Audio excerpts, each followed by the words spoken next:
multitude of reasons one may be experiencing suicidal ideation.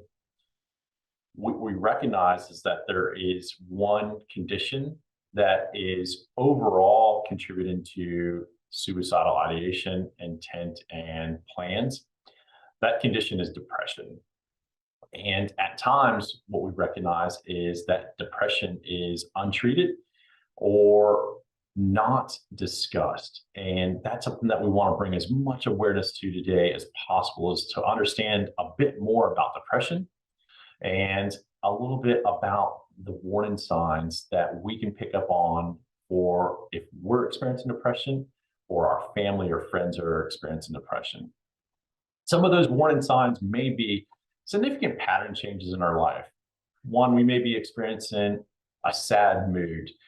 That sad mood is greater than 2 weeks. We recognize that we can experience sadness, and that's a normal feeling to experience. And at times, it might be 1 to 3 days that we experience sadness related to a stressor.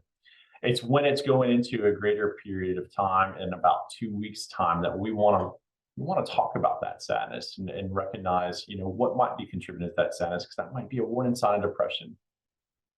We want to talk about and understand if we pick up on warning signs of someone disengaging in activities that they previously used to enjoy. That's another significant pattern change. We want to talk to them about if there's any pattern changes with appetite or sleep or engagement with friends. Social media might be another indicator as well too, as that engagement with friends. Has there been a decrease in activity with friends or family? Has there been any changes in their overall mood that's observed? So we might have sadness, but there also might be an aspect that a second emotion of anger. We might see irritability when someone is not sleeping as much or oversleeping and or eating more than what they're used to or eating less than what they're used to. We might see that irritability aspect. There's a secondary emotion to sadness is irritability or anger as well too, that we become defensive on that sadness level and will lash out with anger.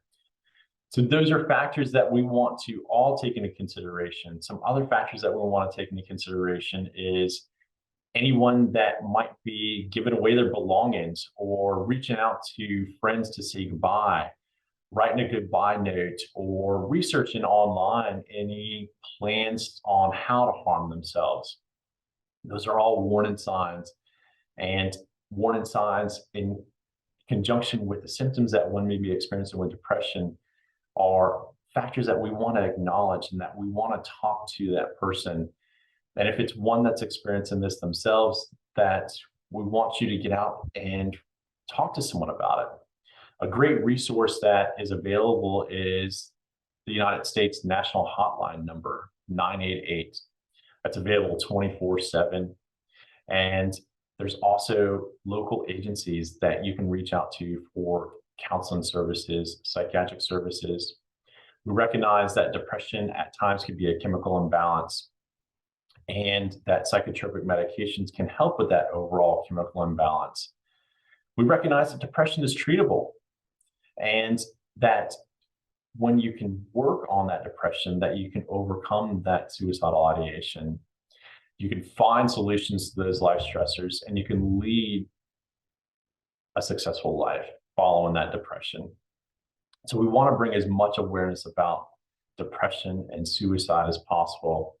And if you have any questions, you can always reach out to Charlotte Behavioral Healthcare. Thank you so much for your time today and consideration on listening to this sensitive topic of suicide. Thank you. Have a good one. Bye.